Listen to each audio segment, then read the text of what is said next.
नमस्कार बंधु, आज का वीडियो में बात करेंगे सोनाली मुर्गी, कॉयलर मुर्गी और जो रंगीन चूजा है उसमें प्रॉफिट कैसे लाएंगे उसी के बारे में। इसमें देखा हूँ कि कॉयलर मुर्गी और सोनाली मुर्गी और बाकी जो रंगीन मुर्गी है इसको पालन करने में सबसे ज़्यादा जो खर्च होता है वो जिस समय आप कॉयलर मुर्गी या सोनाली मुर्गी खरीद रहे हैं चूजा उसमें, और जो खाना का खर्चा होता है इसमें।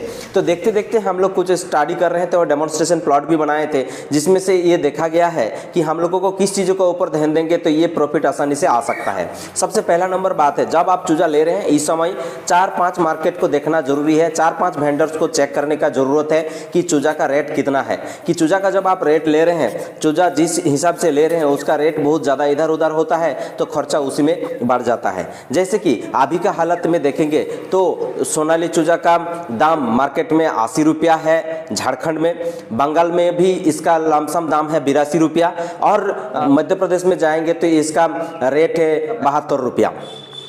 आप कॉयलर मुर्गी या रंगीन चूजा में जाएंगे तो रंगीन चूजा का रेट भी 15 दिन का जो चूजा है इसका दाम लगभग है खंड में 60 रुपया, बंगाल में इसका 62 रुपया और एमपी में इसका 53 रुपया।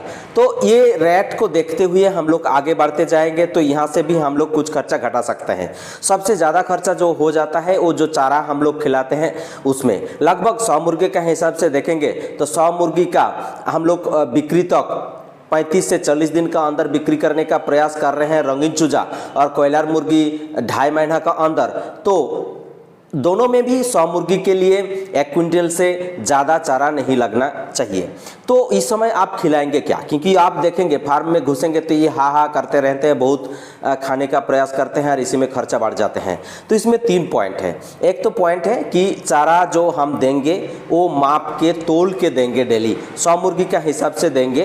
तो इसका एक चार्ट आपको बना लेना होगा। जैसे 15 जो खरीदा हुआ चारा है, ये जो आप स्टार्टर चारा देते हैं, इसी स्टार्टर चारा को ही आप दिन में लगभग आप जब 15 दिन का है उस समय 100 के लिए 1.5 किलो देंगे डेली। और ऐसे बढ़ते बढ़ते एक चार्ट डिस्क्रिप्शन में दिया हुआ है, इस चार्ट का बेसिस पे आप देते रहिए, आपका सुविधा होगा।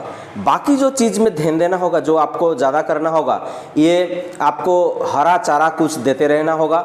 हरा चारा का अंदर कोई भी चीज़ ये मुर्गी खा लेते हैं। आप एजोला दे सकते हैं, सहजन दे सकते हैं, सरसों का पत्ता दे सकते हैं, जो अवेलेबल होता है आसपास में, या आपका बाज़ार में सब्जी का जो छिला हुआ कटा हुआ पार्ट है इसको भी दे सकते हैं। आपको देखना पड़ेगा कम खर्च में, या आपका एक्सेस का बाहर में जो चारा पड़ा हुआ है उसी को उसमें हैबिट्स में लाना होगा।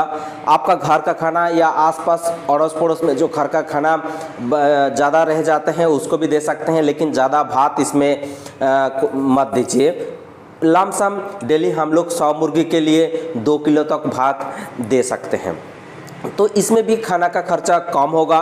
साथ साथ में कुछ मुड़ी चूड़ा जो फेंक दे रहे हैं या कहीं पे फेंका हुआ है उसको भी दे सकते हैं, इसमें भी खाना का खर्चा कम कर देते हैं। लास्ट में ये बोलूँगा कि आप जहाँ जो डीलर वगैरह है इन लोगों से पता करके कम दाम वाला गेहूँ, कम दाम वाला चावल जो खुदी चावल बोलते हैं या खुदी गेहूँ बोलते हैं, इसको कलेक्ट करके आप संग्रह करके रख पाएंगे और इसको दे पाएंगे तो ये खाना का खर्चा कम हो सकता है।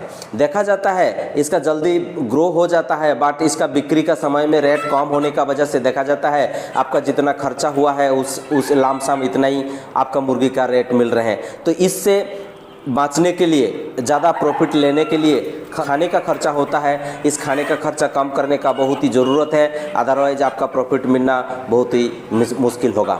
आप एक बार करके देखिए। आप इसका दूसरा कुछ ओपिनियन का है तो ज़रूर कमेंट बॉक्स में लिखिए, हम लोग आपसे ज़रूर चर्चा करेंगे और इस बात को आगे ले जाएंगे।